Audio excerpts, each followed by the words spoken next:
काजल की सियाही से लिखी। প্রথমেই আপনারা কাইনমাস্টার অ্যাপটিকে এখান থেকে ওপেন করে নেবেন। ওপেন করলে কিন্তু আপনাদের সামনে এরকম একটা ইন্টারফেস আসবে। ক্রিয়েট নিউ অপশনে ক্লিক করে নেবেন।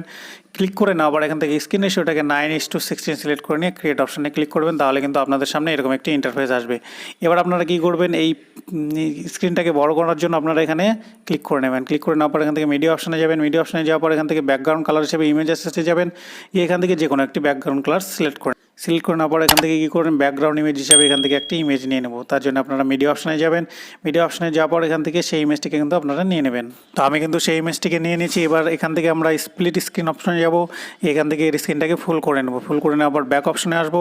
ব্যাক অপশনে আসার পর আবার লেয়ার অপশনে যাব। লেয়ার অপশনে যাওয়ার পর মিডিয়া অপশনে যাব। মিডিয়া অপশনে যাওয়ার পর সেখান থেকে যে ছবিটিকে আমরা এডিট করব সেই ছবিটিকে কিন্তু এখান থেকে নিয়ে নেব।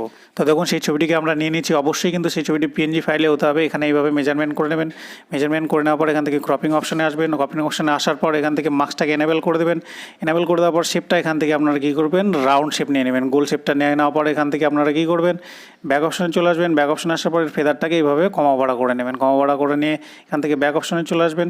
আবার ব্যাক অপশনে চলে আসবেন। ব্যাক অপশনে আসার পর আপনারা কী করবেন, এখান থেকে আপনাদের একটি ভিডিও ইফেক্ট নিয়ে নিতে হবে। তার জন্য আপনারা কী করবেন, এখানে লেয়ার অপশনে যাবেন। তারপরে মিডিয়া অপশনে যাবেন। মিডিয়া অপশনে গিয়ে এখান থেকে আপনাদের ভিডিওর ইফেক্টটিকে নিয়ে নিতে হবে। তো দেখুন এখানে ভিডিওর ইফেক্টটিকে আমরা নিয়ে নিয়েছি। তো এই ভিডিওর ইফেক্টটিকে নিচের দিকে এভাবে মেজারমেন্ট করব।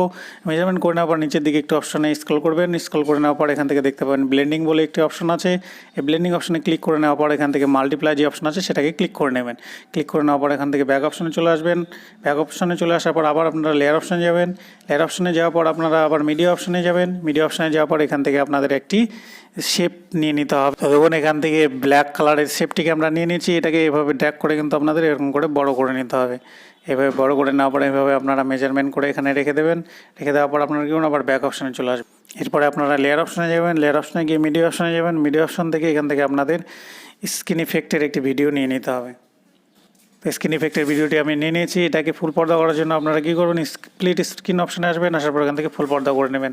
তারপর এখান থেকে ব্যাক অপশনে চলে আসবেন। ব্যাক অপশনে চলে আসার পর নিচের দিকে স্ক্রল করবেন। স্ক্রল করলে দেখবেন ব্লেন্ডিং একটি অপশন আছে। ব্লেন্ডিং অপশনে সেখানে স্ক্রিন করে দেবেন। তাহলে কিন্তু দারুণভাবে ইফেক্ট হয়ে যাবে। এবার দেখুন মোটামুটিভাবে কিন্তু আমার ভিডিওটি হয়ে গেছে। আরেকটি ইফেক্ট দেওয়া বাকি আছে, তার জন্য লেয়ার অপশনে যাবেন। তারপর মিডিয়া অপশনে যাবেন।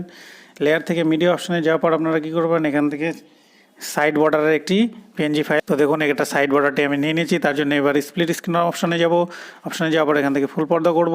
তারপর আবার এখানে ব্লেন্ডিং অপশনে আসবো। ব্লেন্ডিং অপশনে এসে স্ক্রিন করে দেবো। দেখুন সেটা দারুণভাবে ক্লিয়ার হয়ে গেছে।